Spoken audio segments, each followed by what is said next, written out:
Na matéria anterior, nós vimos que a cada transformação linear, nós podíamos associar uma matriz, que, por essa razão, devido a essa associação, seria uma matriz que representava a transformação linear. Isso considerando uma base do domínio e uma base do contradomínio da transformação. Vimos isso exatamente na unidade anterior. Agora, o objetivo é tentar descobrir se é possível a transformação linear ser representada por uma matriz diagonal, que é uma matriz extremamente simples de se trabalhar, porque tem os elementos diagonais e fora dessa diagonal, todos os demais elementos são iguais a zero. Daí o título desse tópico ser diagonalização. Tentar obter uma representação para uma transformação linear por meio de uma matriz diagonal. É evidente que isso nem sempre é possível, esse problema nem sempre terá solução, e nós vamos exatamente descobrir, estudando o assunto, quando é que o problema tem solução. E ele tendo solução, como seria uma matriz diagonal que estivesse associada à transformação. Só que, agora, as transformações lineares que nós vamos estudar, obrigatoriamente, terão o domínio igual ao contradomínio. Como nós já falamos aqui, toda transformação linear que tem o domínio igual ao contradomínio recebe o nome especial de operador linear. Então, na verdade, a partir de agora, até o final do nosso curso, nós estaremos estudando apenas operadores lineares. Estaremos trabalhando apenas com operadores lineares. Primeira coisa que a gente precisa aprender: o significado de alto valor e de alto vetor. Bom, tem que ficar bem claro o nosso objetivo. Nós vamos desenvolver um estudo que não tem nada de complicado, mas que tem um objetivo muito claro e que a gente precisa sempre ter em mente. A gente quer descobrir quando um operador linear que nos for dado pode ser representado por uma matriz diagonal. Então, primeiro, o que é operador linear? Acabamos de dizer, né? Dissemos isso há pouco. Toda transformação linear que é definida de um espaço nele mesmo é o que a gente chama de operador linear. Então, se eu tiver uma transformação linear de R2 para R3, essa transformação não é um operador, é meramente uma transformação. Mas de R2 para R2 é um operador linear. De R3 para R3 é um operador linear. E justamente daqui em diante, a gente só vai trabalhar com operadores lineares. Então, vamos supor que nós tenhamos um operador linear, T de V em V. Se for possível encontrar uma dupla formada por um escalar, que pode ser qualquer número real, e um vetor do espaço V. Sobre o vetor, e depois a gente explica por quê, vai se exigir que ele não seja o nulo. O escalar não. Pode ser qualquer escalar real. O vetor, a gente não vai admitir que seja o nulo. Então, vamos supor que a gente, dado este operador, a gente consiga determinar um escalar e um vetor, sendo esse vetor não nulo, satisfazendo a seguinte equação. T do vetor é múltiplo do vetor. Ou seja, T do vetor é o escalar pelo vetor. Se a gente conseguir encontrar uma dupla desse tipo, um escalar que satisfaça essa condição, em conjunto com um vetor não nulo, que também satisfaça, aí essa dupla ganha nomes especiais. O escalar recebe o nome de autovalor do operador. Muitas vezes vocês podem encontrar também esse escalar sendo chamado de valor próprio. Tanto faz chamá-lo de autovalor como de valor próprio. E o vetor, que está ao lado do escalar, satisfazendo essa equação, será chamado de autovetor ou vetor próprio. Então, esse é o primeiro conceito que a gente precisa aprender. Qual é o significado de autovalor e qual é o significado de autovetor? O significado é exatamente esse. Autovalor é um escalar, autovetor é um vetor não nulo, e ambos, conjuntamente, conseguem satisfazer esta equação. T de V igual a lambda V. O que eu acabei de falar aqui é exatamente o que está aqui na nossa definição 1, que considera T de V em V um operador linear e diz que se existem um escalar e um vetor, o vetor não nulo, que satisfaça T de V igual a lambda V, então lambda é um autovalor do operador e V é um autovetor desse mesmo operador, dito associado ao autovalor lambda. Associado porque, de fato, o V só é autovetor porque o lambda está aqui contribuindo dentro da mesma equação.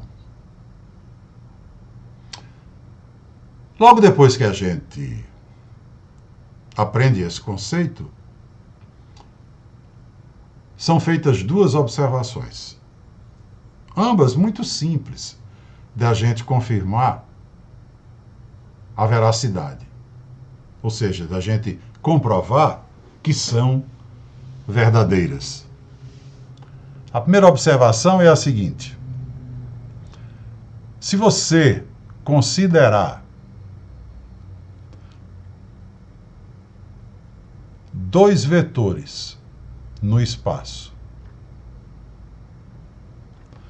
ambos não nulos,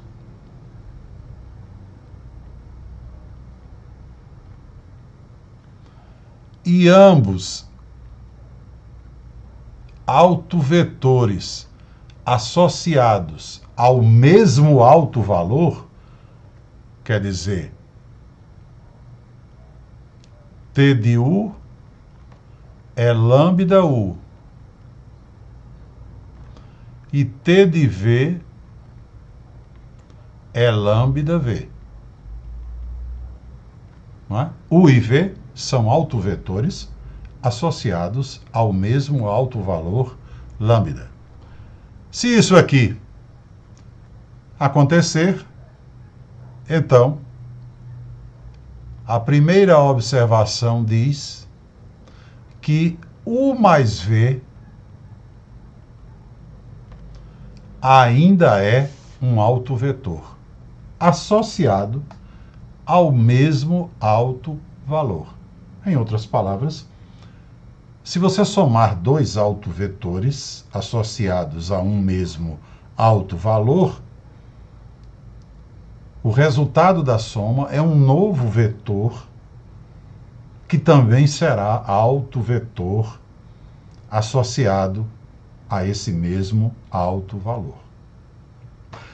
Sempre que eu quero, ou sempre que eu precise, verificar que um determinado vetor é autovetor associado a um alto valor lambda, o que eu tenho que fazer é calcular T desse vetor. Porque a definição diz que um vetor só será autovetor associado ao alto valor lambda se T dele for lambda multiplicado por ele. Logo, como essa observação diz, olhe, se você tiver dois autovetores e somá-los, o resultado será um autovetor.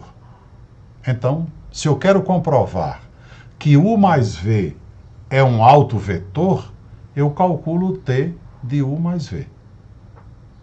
Se T de U mais V for lambda multiplicado por U mais V, eu estarei comprovando que U mais V é um autovetor mesmo, porque T dele foi lambda multiplicado por ele. Então, se a gente calcular T de U mais V, o que é que a gente vai obter? Primeiro, a gente precisa lembrar que T é linear. É um operador linear. Só nos interessa operadores, ou só nos interessam operadores lineares. Se T é linear, então, claro que T de U mais V é T de U mais T de V. Porque se T é linear, T satisfaz aquela exigência da definição de linearidade. Acontece que U é um autovetor. T de U é lambda U. E V também é um autovetor associado ao mesmo alto valor lambda. Então, T de V é lambda V. Mas assim, T de U mais V é, podemos colocar lambda em evidência e vemos que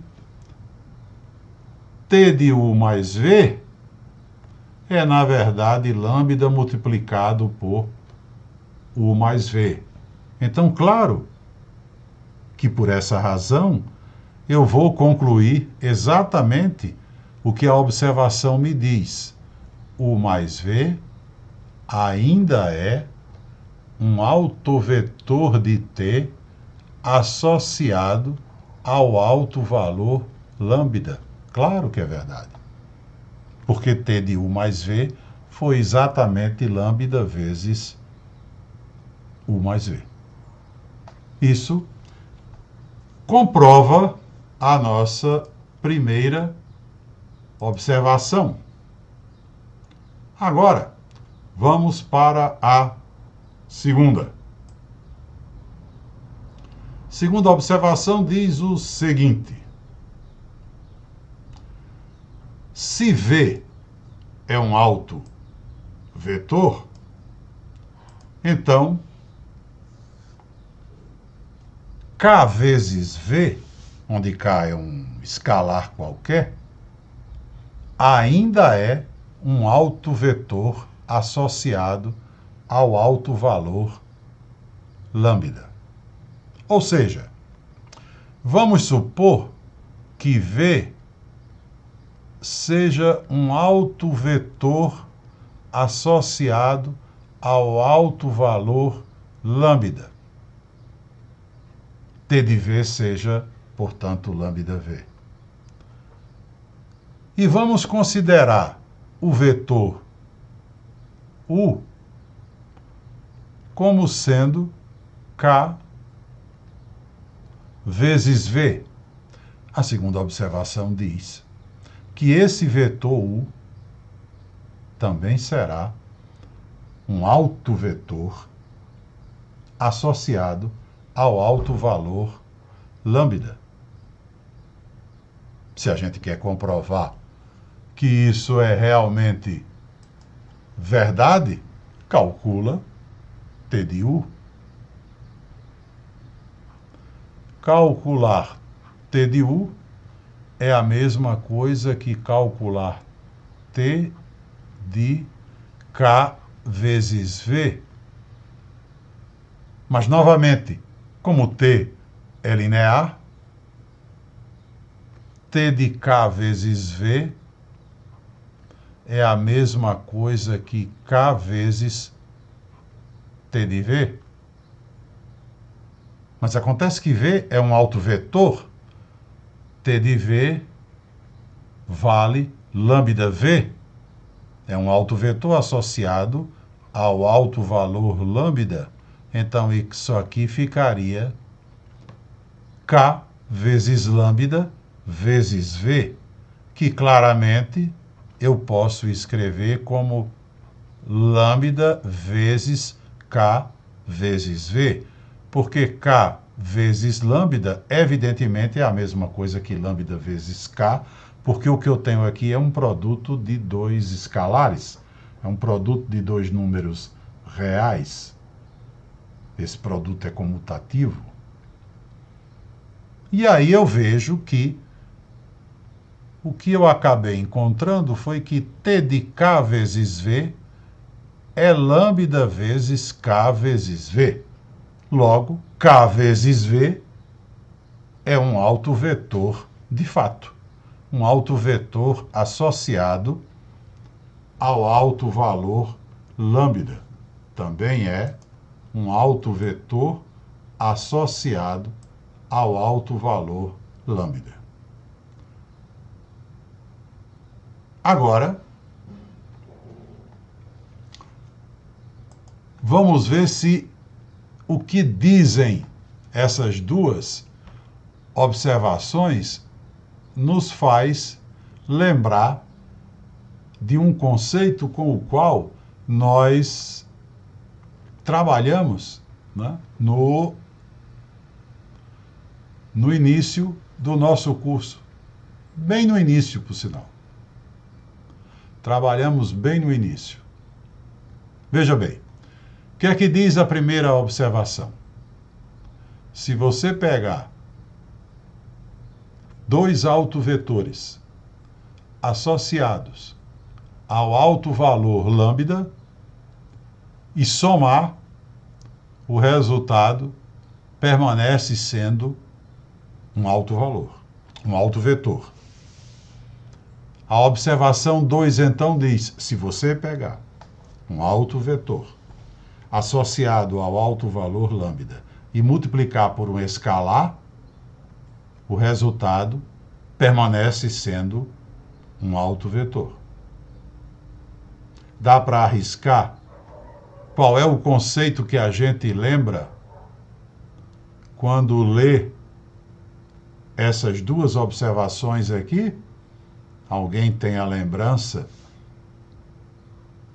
de algum conceito que fala sobre dois elementos que têm uma certa propriedade, o resultado da soma mantém essa propriedade. Multiplico um elemento que tem uma certa propriedade por um escalar, o resultado mantém essa propriedade. Luiz Henrique lembrou. Luiz Henrique ainda tem alguns gigas de memória disponíveis e lembrou que, de fato, isso tem a ver com o conceito de subespaço. Não é? Tem a ver com o conceito de subespaço. Significa, então, que se você reunir num determinado conjunto, vamos chamar esse conjunto de W de lambda. W de lambda seria o conjunto de todos os vetores que estão em V e satisfazem T de V igual a lambda V. Ou seja, reunir num único conjunto todos os vetores que são autovetores associados a um determinado alto valor lambda. Porque ninguém disse que toda vez que eu por acaso encontrar um alto valor, só encontrarei para ele um alto vetor? De forma alguma. Eu posso muito bem encontrar um alto valor lambda e, associado a ele, eu posso encontrar diversos autovetores. Diversos, né? Posso listar aqui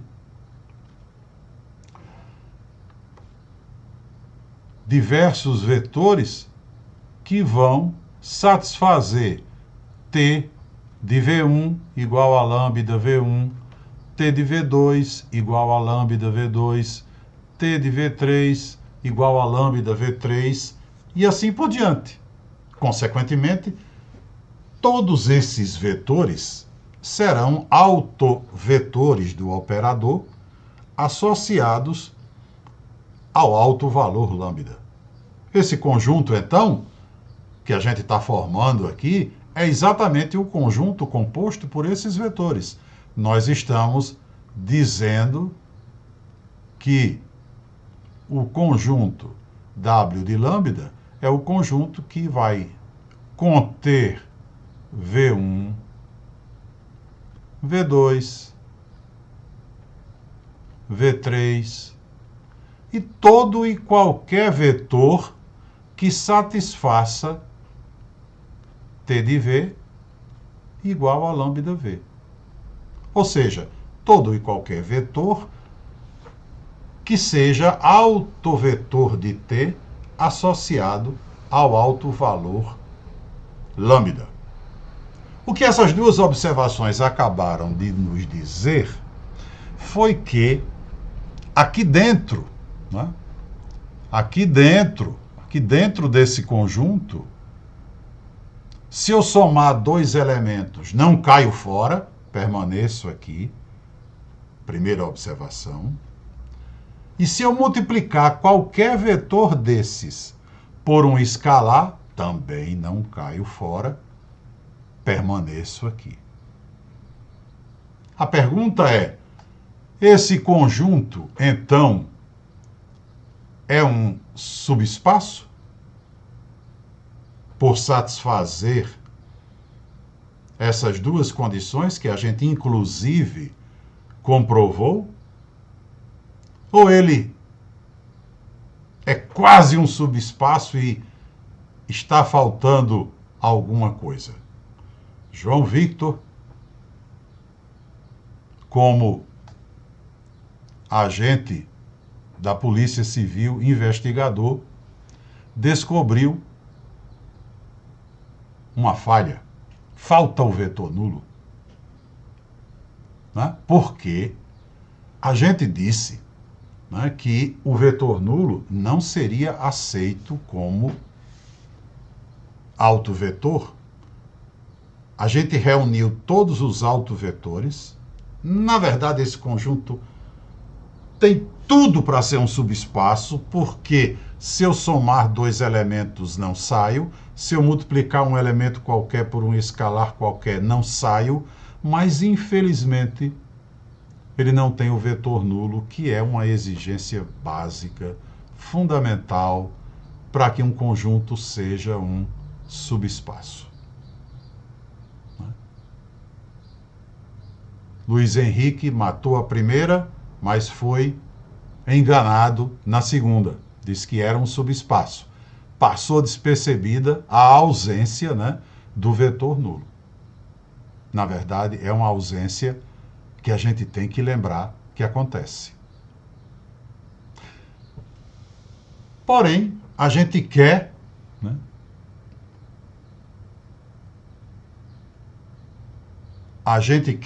né, que era apenas um detalhe, exatamente. A gente quer que esse conjunto seja um subespaço. Porém, a gente não tem condições de dizer que ele é, porque está faltando o vetor nulo. Muito bem. Então, como a gente quer que o conjunto seja um subespaço, a gente vai, junto a todos os autovetores que já estão aqui, a gente vai incluir o vetor nulo por união.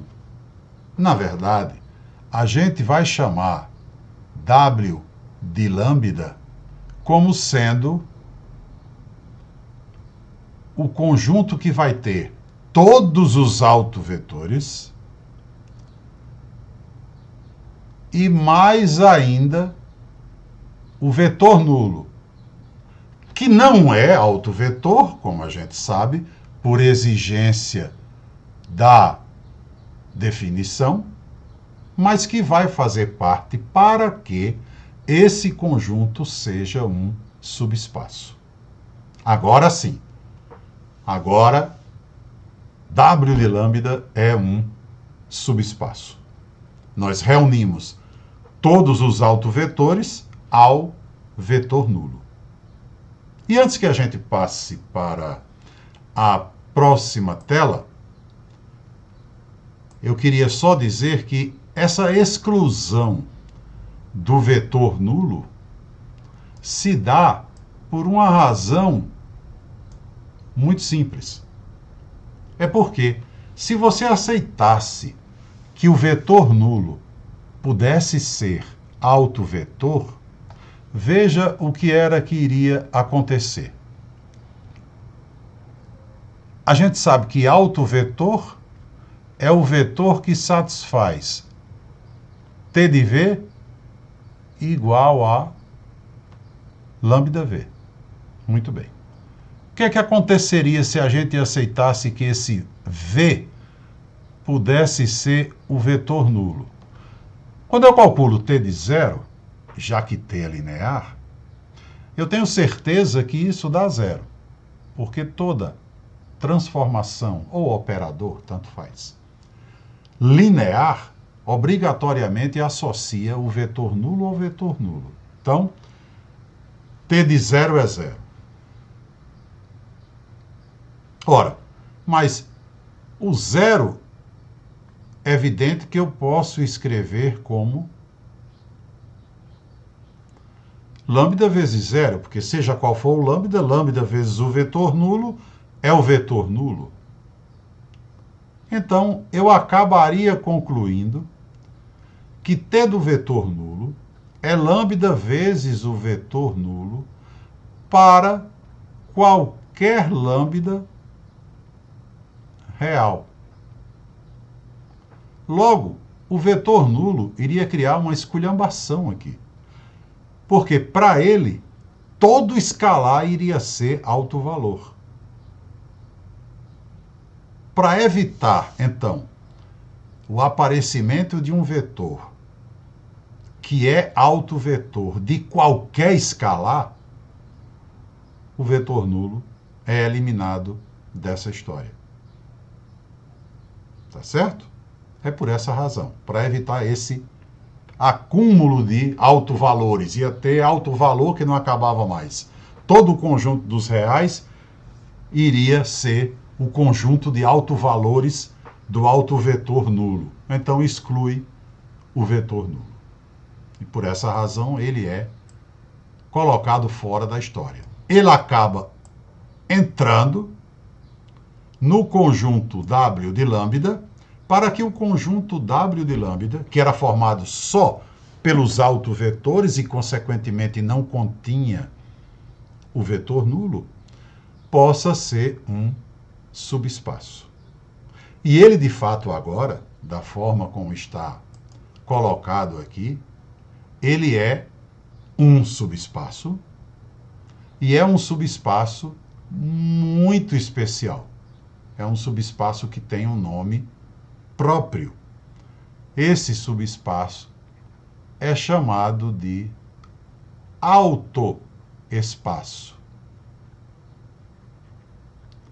Para cada autovalor, eu escrevo aqui todos os autovetores unido ao vetor nulo e assim consigo um subespaço do espaço V, que é chamado de autoespaço associado ao alto valor lambda. Então, nós teremos os autovetores associados ao alto valor lambda, e esse conjunto de autovetores unido ao vetor nulo será o autoespaço associado ao alto valor lambda.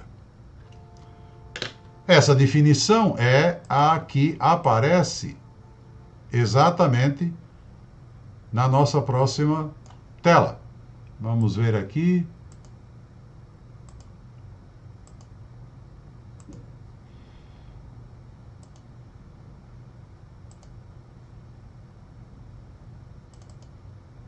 Aqui está ela. A segunda definição é exatamente a de autoespaço. Né? Se você tem um operador linear, então o conjunto que é formado pela união, né, de todos os autovetores associados ao alto valor lambda com o vetor nulo é o autoespaço associado ao alto valor lambda. Ou seja, o conjunto de todos os vetores V, tais que T de V é lambda V, unido com o vetor nulo. Agora, é hora da gente pegar um operador no R2, para começar com um operador que não exija tantos cálculos, né? E procurar saber se ele vai ter autovalores e autovetores. Ou, em outras palavras, procurar saber se ele vai ter autovalores e, se tiver autovalores, como serão os autoespaços associados a esses autovalores. Então, como é que a gente desenvolve esse trabalho para acabar concluindo sobre a existência ou não dos autovalores? Primeiro, não é obrigado que eles existam. Esse é um problema que pode ter como solução a seguinte resposta: esse operador não tem autovalor. E, consequentemente, também não tem autovetor. E, consequentemente, também não existe nenhum autoespaço associado a ele. Pode acontecer. A gente vai ver daqui a pouco por que pode acontecer isso. É evidente que pode acontecer também que ele tenha. E se ele tiver, a gente é desafiado a encontrar. Encontrar é, a princípio, né? Esse é um trabalho que depois vai ser simplificado, como tudo, né? Que a gente estuda, a gente acaba determinando novos métodos que simplificam a resolução dos problemas, mas, a princípio, a resolução desse problema será obtida quando a gente procurar determinar, né, todos os vetores que satisfaçam T de V igual a lambda V.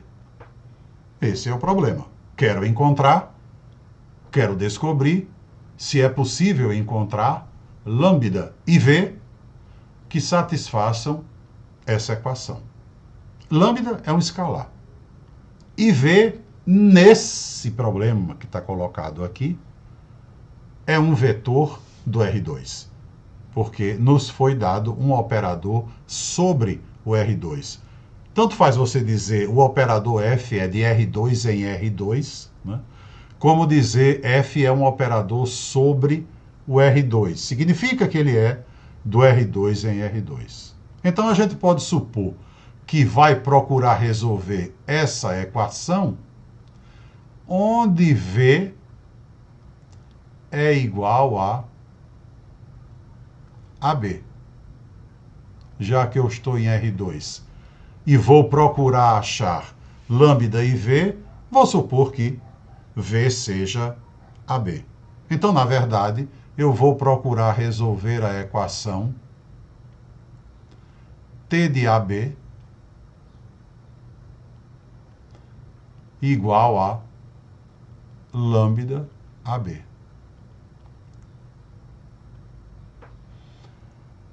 Como é que fica essa equação? T de AB eu sei calcular, porque conheço, me desculpe, né? A função é F e não T. Então, vamos trocar a letra aqui, que nós estamos resolvendo o exemplo onde o nosso operador foi chamado de F. Pronto. F de AB, então, eu sei calcular, porque me deram a expressão que define f de xy. Então, aqui à esquerda eu terei A mais 2B, 3A mais 2B. Aqui à direita eu terei lambda A, lambda B. É evidente que essa igualdade entre vetores me levará a um sistema que será composto pelas equações A mais 2B igual a lambda A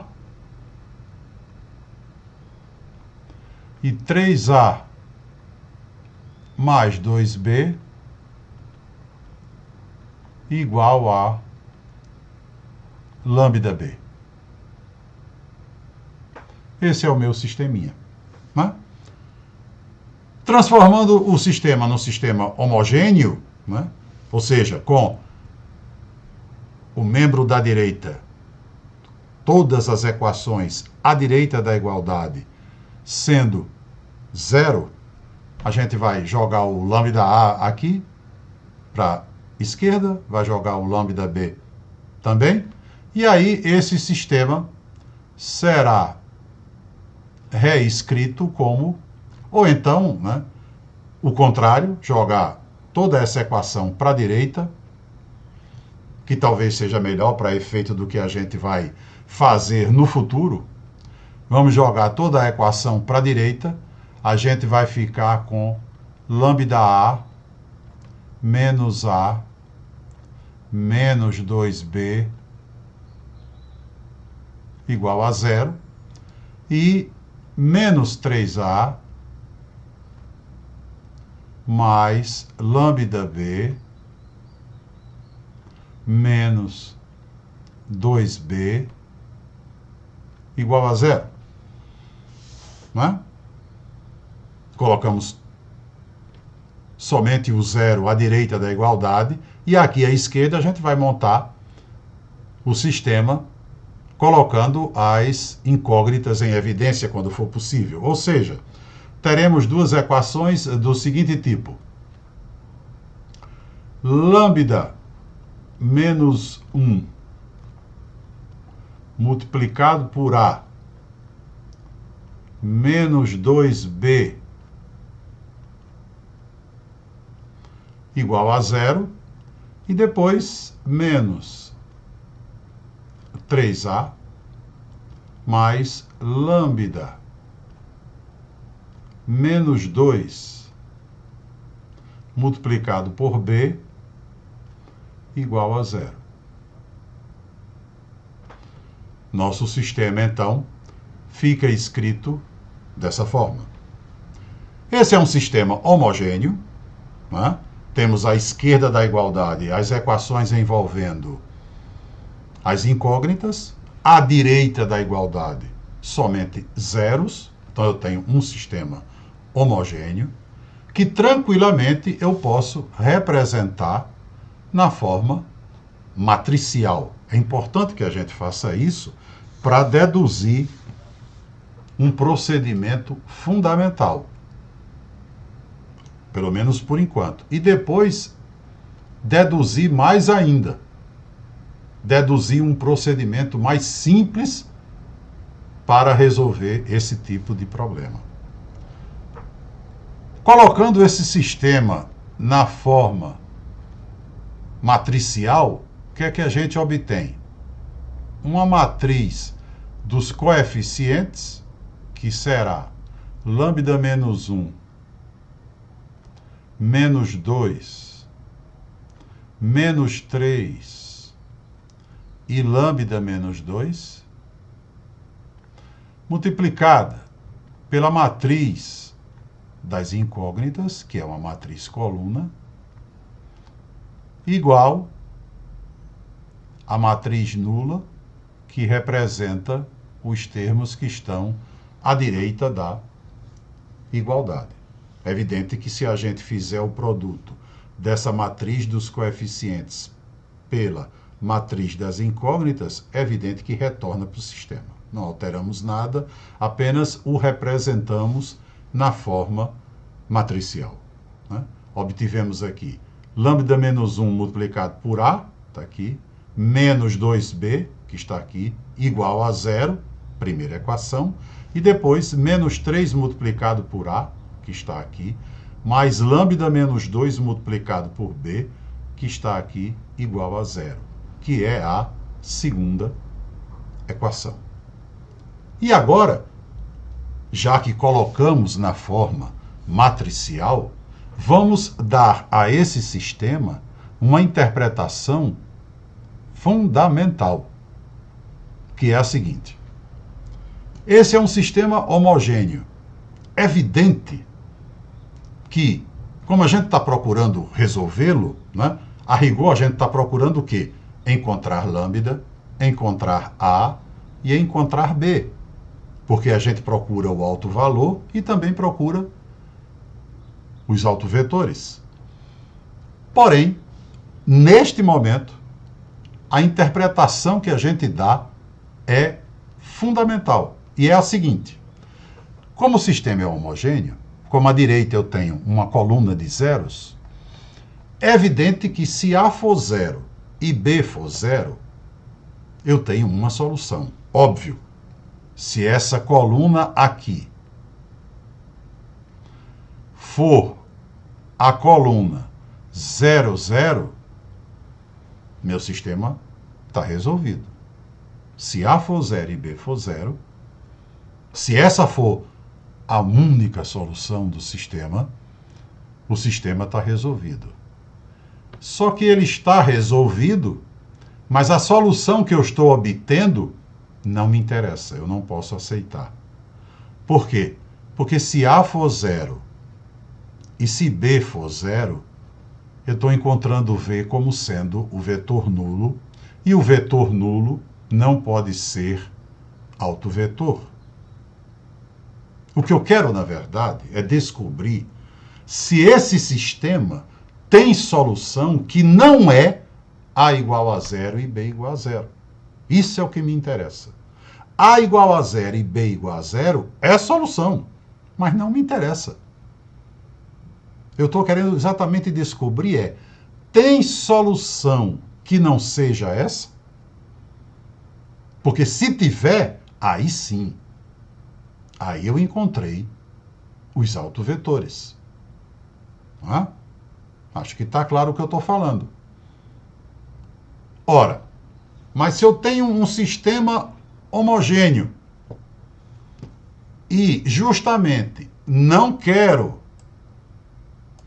essa solução, quero descobrir se ele tem outras, o que é que tem que acontecer para que esse sistema tenha outras soluções que não sejam a nula ou a trivial, como normalmente se chama? Quando você trabalha com um sistema representado ou escrito na forma matricial, ele terá a solução única se o determinante da matriz dos coeficientes for diferente de zero. Ou seja, se essa matriz admitir inversa, aí a única solução é a solução nula. Como eu quero exatamente o contrário, ou seja, eu quero que não haja apenas a solução nula, haja outras, então eu quero que o determinante da matriz dos coeficientes seja zero. Porque se ele for diferente de zero, essa matriz coluna tem que ser nula. E essa solução não me interessa. Portanto, ao chegar na representação matricial do meu sistema, as soluções que me interessam serão descobertas na hora em que eu disser que o determinante da matriz dos coeficientes deve ser zero. Porque se for diferente de zero, a única solução será a solução que não me convém, a solução nula. Então, esse determinante aqui, para mim, só vai interessar se for zero. É evidente que, a partir do momento que eu imponho essa condição, eu terei uma equação polinomial na variável lambda. E, consequentemente, se essa equação tiver solução, eu encontrarei os autovalores. Né? Encontrarei os autovalores.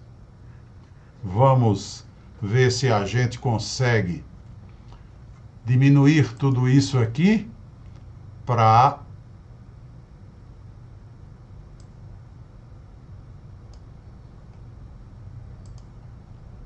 obter espaço e, sem apagar, seguir na nossa conta aqui. Né? Está aqui a primeira parte do cálculo. Vamos agora tentar também com relação a essa parte. Pronto. Aqui está a segunda parte.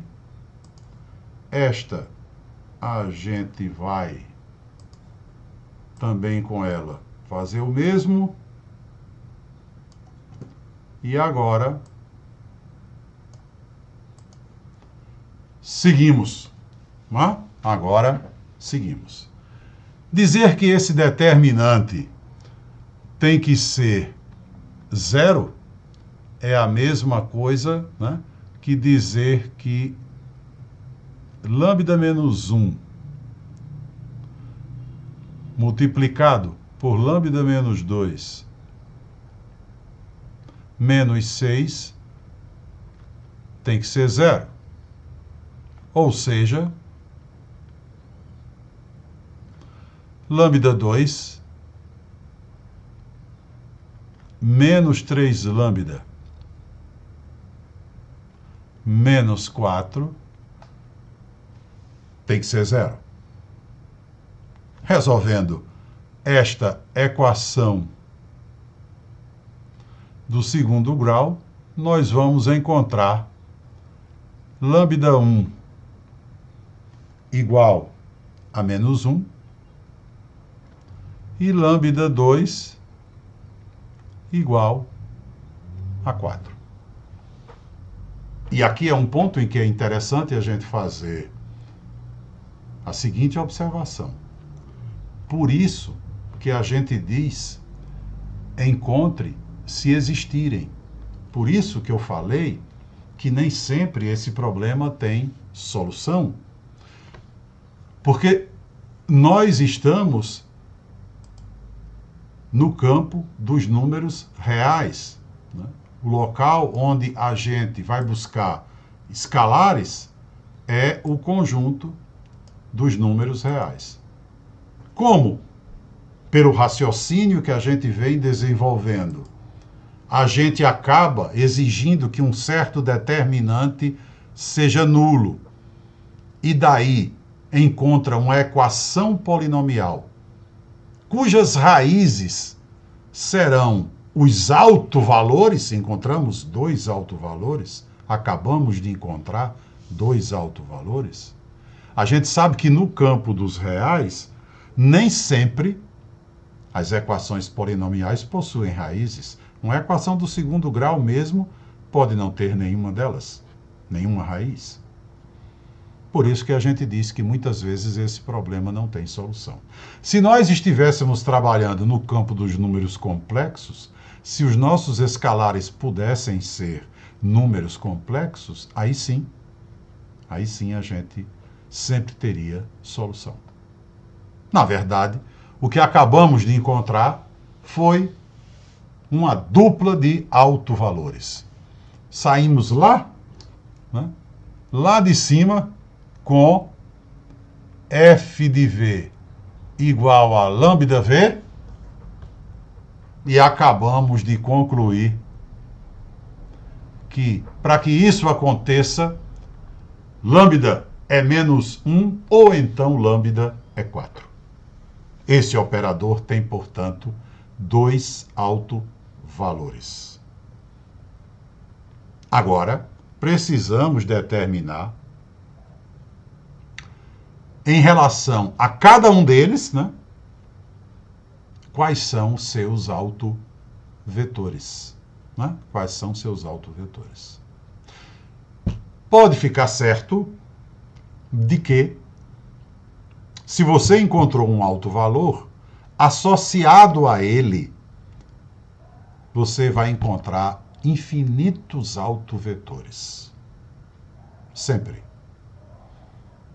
Porque, justamente, você vai determinar o autoespaço, que vai ser composto por um número infinito de vetores. Né? Você sabe que subespaço finito somente é aquele que contém unicamente o vetor nulo. Mas justamente esse não vale, né? Porque só com o vetor nulo não teria nenhum autovetor. Né? Muito bem. E como eu encontro os autovetores? Muito simples. Você tem, de novo, né, a equação f de v igual a lambda v. Nessa equação, você já achou lambda. Agora você retorna para ela e procura determinar v. Agora você vai procurar determinar v para cada lambda. Porque existirão os autovetores associados ao autovalor menos 1 e existirão os autovetores associados ao autovalor 4. Você tem que fazer dois trabalhos semelhantes, fazendo variar aí o valor do autovalor. Então, primeiro, vamos procurar determinar qual é o autoespaço associado ao autovalor menos 1. Ou seja, vamos considerar o autovalor como sendo menos 1 e vamos buscar os autovetores dele. Isso significa que nós vamos resolver a equação f de v igual a menos v. Né? Porque lambda é menos 1, vamos resolver f de v igual a menos v. V, claro, vamos manter como sendo AB. E aí a gente pode aproveitar o sisteminha que está lá em cima, né? Esse aqui. Porque nesse sisteminha a gente já tem à esquerda f de v. Vai somente substituir lambda por menos 1. Então, vamos ficar com as equações A mais 2b igual a menos A e 3A mais 2b igual a menos b.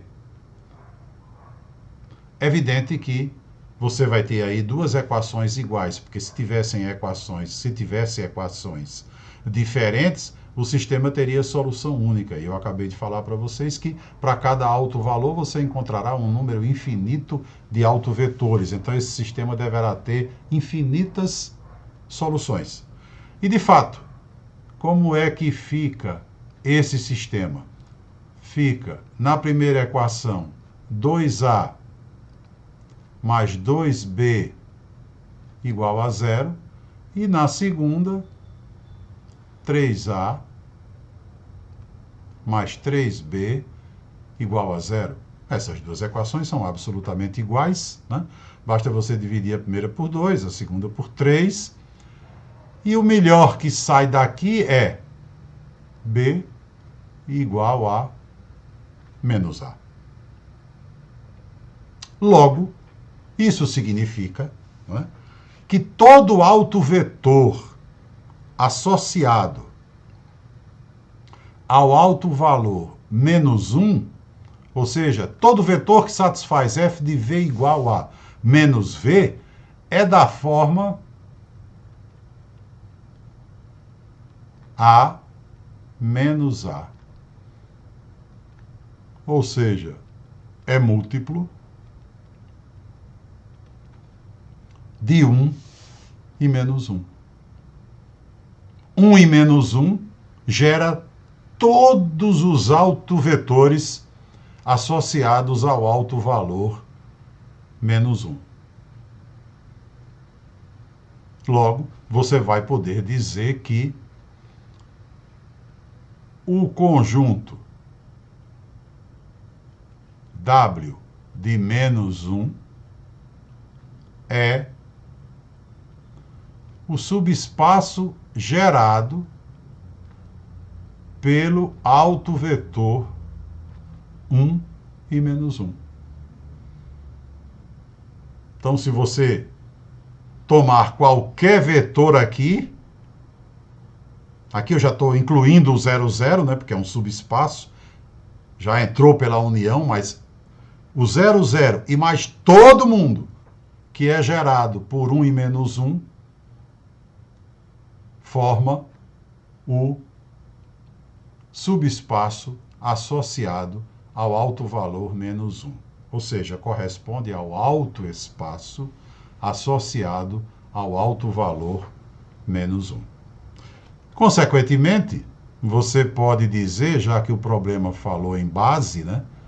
Como você tem ali um gerador, só um gerador, e ele é não nulo, então o conjunto formado por ele é base desse subespaço, conjunto formado pelo vetor 1 e menos 1 é base desse subespaço e um dado muito importante para o futuro do que a gente está estudando, a dimensão do alto espaço associado ao alto valor menos 1 é 1, porque ele é gerado por um único vetor, tem como base um único vetor. Ou seja, determinamos tudo sobre o alto valor menos 1. Né? Encontramos tudo sobre ele. Sabemos qual é o alto espaço associado a ele. É o subespaço gerado pelo vetor 1 e menos 1. O conjunto formado pelo vetor 1 e menos 1 é uma base desse alto espaço e a dimensão desse alto espaço é 1. Agora a gente, para concluir o problema, precisa fazer a mesma coisa com relação ao alto valor 4. Vamos repetir o trabalho, né? Considerando agora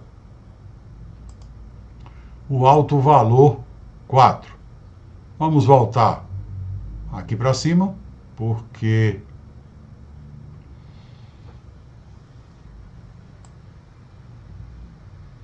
a gente já está sem espaço. E vamos usar novamente aqui, aproveitar para usar o sistema que a gente já montou, né?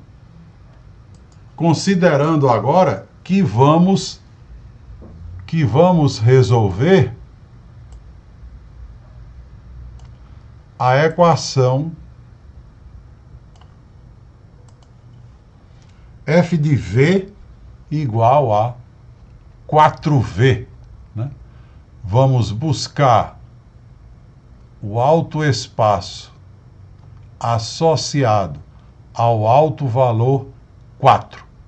Ou seja, vamos determinar os vetores que satisfazem f de v igual a 4v.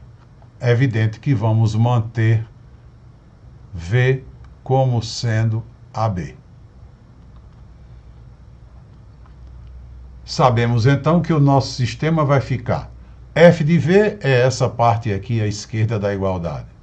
E aí nós teremos igual a 4a e igual a 4b. Né? F de v igual a 4v. Então, ficamos com o sisteminha que será menos 3a mais 2b igual a 0 e 3a menos 2b igual a 0. Mais uma vez, evidentemente, duas equações iguais. O melhor que a gente consegue daqui é, por exemplo, dizer que b vale 3/2 de A. Logo, encontramos a cara de todos os autovetores associados ao alto valor 4. Todos esses autovetores são vetores do tipo A 3/2 de A. Ou seja, são múltiplos de 1 e 3/2. Se você não quiser deixar a resposta com uma fração, você pode, né, simplesmente dizer, olha, como todo autovetor é múltiplo de 1 e 3/2, e 2 vezes 1 e 3/2 também é múltiplo de 1 e 3/2, porque é 2 vezes ele, né? eu vou dizer que todo autovetor é múltiplo de 2 e 3, onde esse múltiplo é 2A. Né? Multiplico por 2. Tanto faz você dizer V é um A por 1 e 3 meios, como dizer V é um K por 2 e 3, onde K é 2A. Para não escrever, assim, uma questão só estética, para não escrever o gerador com uma fração. E também porque, digamos, você vai até a lista, resolve um problema, quando vai checar a resposta, não bate por força de uma situação desse tipo. É porque normalmente os livros não colocam frações assim e aproveitam que, já que são múltiplos, eliminam as frações. Então, tanto faz você dizer V é A vezes 1 e 3 meios, como dizer V é K multiplicado por 2, 3, onde K é 2A. Muito bem. Então, resolvemos o problema para o alto valor 4. Com esse resultado, a gente tem que W é o subespaço gerado pelo vetor 2, 3. Repito, se quiser escrever 1 e 3 meios, tanto faz. Né? É o subespaço gerado pelo vetor 2 e 3. O conjunto, aliás, vamos colocar aqui, né, W de 4, para a gente saber. É o subespaço, é o alto espaço associado ao alto valor 4. O conjunto formado pelo vetor 2 e 3 é base desse alto espaço e também, nesse caso, a dimensão do alto espaço é 1. Que, como eu falei, essa é uma informação importante, né, para o que a gente vai fazer no futuro. Portanto, com relação a esse exemplo, nós obtivemos todas as respostas. Né? Ele dizia, encontre se existirem os autovalores, nós encontramos, são 2, menos 1 e 4, uma base e a dimensão de cada autoespaço associado. Encontramos o autoespaço, identificamos a base e também determinamos a dimensão. Agora, para encerrar, façamos apenas uma observação de ordem prática. Uma observação de ordem prática. Para que a gente, a partir do próximo exemplo, que como eu falei para vocês, eu vou resolver outros exemplos e vou, né, deixar o link para quem tiver interesse em assistir, como se fosse a aula de terça-feira da próxima semana. Para então a resolução dos próximos exemplos, nós não trabalharmos tanto, trabalharmos menos. Claro, esse assunto que nós estamos estudando é um assunto, como eu disse, ele é simples, e é um assunto simples. Porém, existem coisas que devem ser observadas. Primeiro, tem uma certa continha para ser feita, né? Porque, por exemplo, nós resolvemos um exemplo de R2. Um exemplo de R3 já aumenta razoavelmente a conta, né? Por quê? Porque o determinante de uma matriz que calculamos aqui 2 por 2 já será calculado numa matriz 3 por 3. Então, muito mais atenção requer, né, para a gente calcular um determinante de uma matriz 3 por 3. E se for 4 por 4, porque sempre será quadrada, né? Já que estamos falando de operador, é de um espaço nele mesmo, então a matriz é quadrada. Aqui, como era de R2 para R2, a matriz cujo determinante nós calculamos foi de ordem 2 por 2. Se estivéssemos de R3 para R3, teríamos o cálculo de um determinante 3 por 3 e assim por diante. Então tem esse primeiro detalhe. Segundo detalhe, quando nós chegarmos no R3, a equação polinomial que nós resolvemos aqui, porque tínhamos uma matriz 2 por 2, foi uma equação de segunda ordem. Quando nós formos para o R3, teremos uma equação de terceira ordem. Outro detalhe importante, a gente precisa, né, se preparar para resolver equações de ordem 3. Né? Ou até de ordem superior. A gente precisa dar uma paradinha para analisar essa situação. Enfim, não é, como eu digo e repito, algo complexo, mas é algo que vai exigir muita atenção e um certo trabalho. Fazer as contas, né, para obter autovalores e autovetores é algo que exige atenção e trabalho.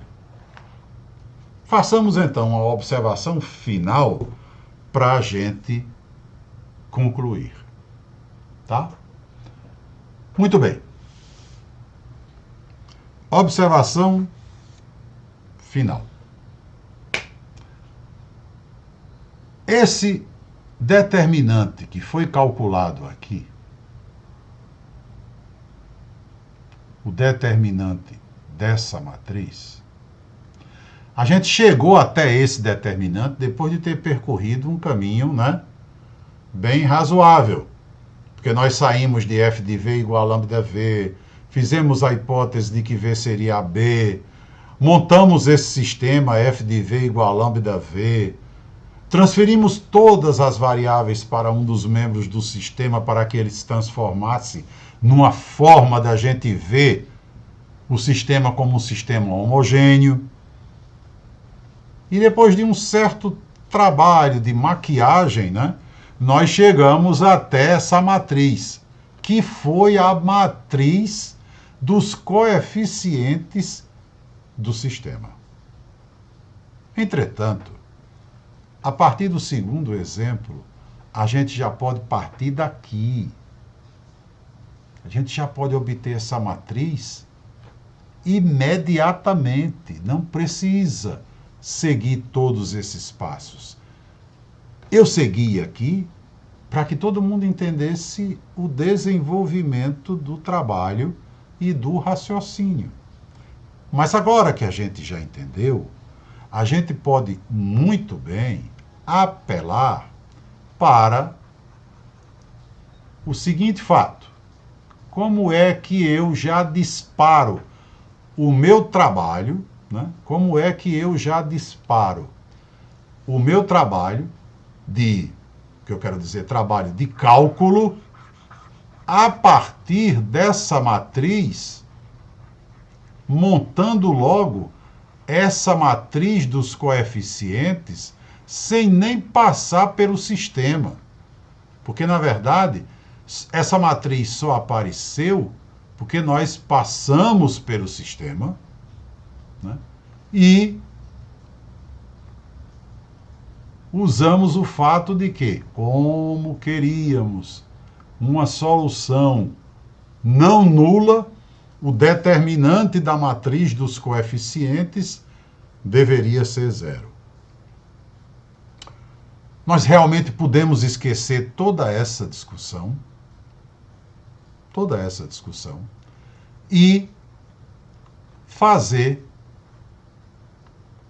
a montagem dessa matriz rapidamente. Da seguinte forma: eu tinha um operador E isso que a gente vai fazer aqui agora, a gente vai repetir em todos os problemas que vierem pela frente. Eu tinha um operador de R2 em R2 e tinha a expressão que o definia. F de xy era x mais 2y, 3x mais 2y. Então, se eu considerar qualquer base para o domínio e para o contradomínio, eu sei que eu posso obter uma matriz que representa esse operador, né? Posso obter, vamos chamar essa matriz de A. Posso obter uma matriz que representa o operador F da base alfa para a base beta. A matéria é exatamente que nós estudamos antes da prova. Encontrar uma matriz que esteja associada a uma transformação linear, com relação a duas bases, uma base do domínio, uma base do contradomínio. Como aqui eu só vou trabalhar com operadores, o domínio é igual ao contradomínio. Então eu posso pegar a mesma base, né? A mesma base alfa para o domínio e colocar no contradomínio. Posso pegar a matriz de F de alfa para alfa, porque o domínio é igual ao contradomínio. Além disso, posso pegar a matriz que eu quiser. Eu só preciso de uma matriz que esteja associada ao operador. Logo, eu posso pegar a base que eu quiser. É evidente que a base mais simples que a gente conhece para trabalhar é a base canônica. Então, como aqui eu estou no R2, eu iria considerar a base alfa como sendo 0, 0, 1. Se eu estivesse no R3, 1, 0, 0, 0, 1, 0, 0, 0, 1. Se eu estivesse no espaço das matrizes, a matriz, vamos supor, 2 por 2, né? Pegaria as 4 matrizes que formam a base canônica. 1, 0, 0, 0, 0, 1, 0, 0, e assim por diante. Se eu estivesse em P2, pegaria a base canônica de P2, x2, x e 1. Enfim, a base canônica disparadamente é a melhor que a gente tem para trabalhar. Por quê? Porque rapidamente eu determino essa matriz. Não? Como é que a gente acha uma matriz associada a esse operador, considerando alfa como a base canônica? Calcula f de 1, 0, f de 1, 0 dá 1, 3. E 1, 3 vai escrever como combinação da base canônica, para pegar os escalares e colocar na coluna. Acontece que você escrever 1 e 3 como combinação da base canônica, o primeiro escalar vai ser 1, o segundo vai ser 3. Porque toda vez que a gente escreve um vetor, falamos isso aqui diversas vezes, toda vez que a gente escreve um vetor como combinação linear da base canônica, os escalares são as próprias componentes do vetor. E esses escalares formarão as colunas da matriz. Então, eu calculo f de 1, 0 e o resultado já vem para a primeira coluna, porque as componentes serão os escalares. F de 1, 0 é 1, 3. F de 0, 1 é 2, 2. Aqui estaria a matriz associada ao operador da base canônica para a base canônica. Não tem trabalho para determinar. Esteja eu no espaço que eu estiver, rapidamente eu encontro essa matriz. Rapidamente. Aí agora, eu considero a matriz identidade.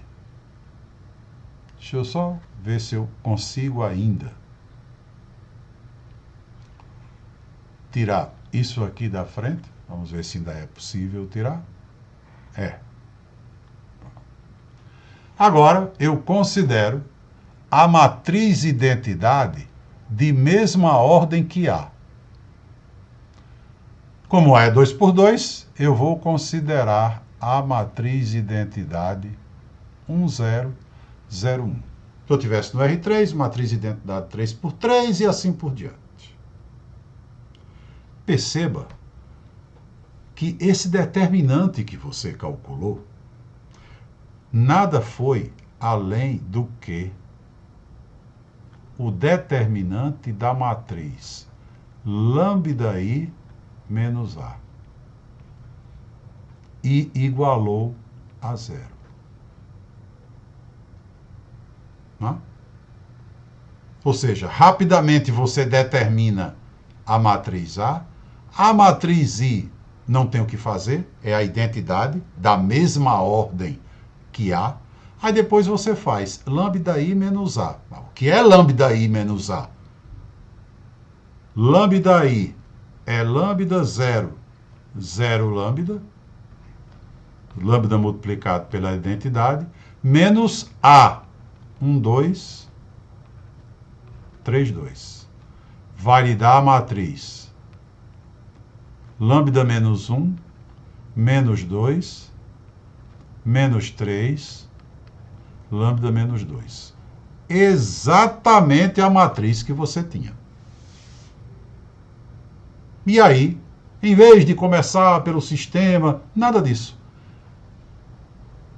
Teve aqui o operador, pega a base canônica, calcula f de cada vetor da base canônica, coloca na coluna, tem a matriz A, depois pega lambda I menos A, calcula o determinante, já é a equação polinomial que, se tiver raízes, vai lhe fornecer os autovalores. Essa equação envolve um termo extremamente famoso dentro da teoria de álgebra linear. O termo é esse aqui. O determinante de lambda I menos A. Esse determinante tem um nome especial. Aqui no nosso caso, né, nós igualamos a zero, como também deveremos igualar a zero para achar lambda. Mas aqui no nosso caso, o determinante foi simplesmente lambda 2 menos 3 lambda menos 4. Ou seja, o determinante de lambda I menos A é sempre um polinômio, né, na variável lambda. O grau dele é a mesma dimensão do espaço. Como você estava em R2, a dimensão era 2, esse polinômio tem grau 2. E, consequentemente, a equação que você vai ter que resolver é do segundo grau. O nome desse polinômio, que eu disse que era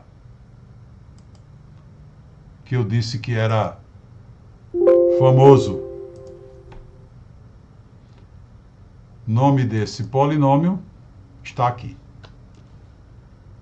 P de lambda, né, que é o determinante de lambda I menos A, é o chamado polinômio característico do operador. No caso da gente, o polinômio característico do operador f. Então, aquele lambda 2 menos 3 lambda menos 4 era o polinômio característico do operador f.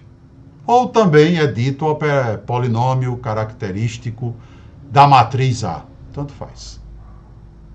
Consequentemente, o que a gente acabou de ver foi que quem são os autovalores? Você pega o polinômio característico igual a zero, vai encontrar os autovalores. Logo, quem são os autovalores de um operador linear? São as raízes, né, do polinômio característico. Porque quando você iguala o polinômio a zero e acha as raízes da equação, está encontrando as raízes do polinômio característico. Então é muito comum você encontrar essa afirmação. Os autovalores de um operador linear são as raízes do seu polinômio característico. Portanto, a gente agora não vai mais sair, não vai mais dar o pontapé inicial na resolução de um problema dessa natureza a partir do sistema. A gente já monta direto a matriz lambda-i menos a, calcula o seu determinante, ou seja, encontra o polinômio característico e vai buscar as raízes do polinômio característico, ou seja, vai pegar o determinante e igualar a zero. Essas raízes serão os autovalores.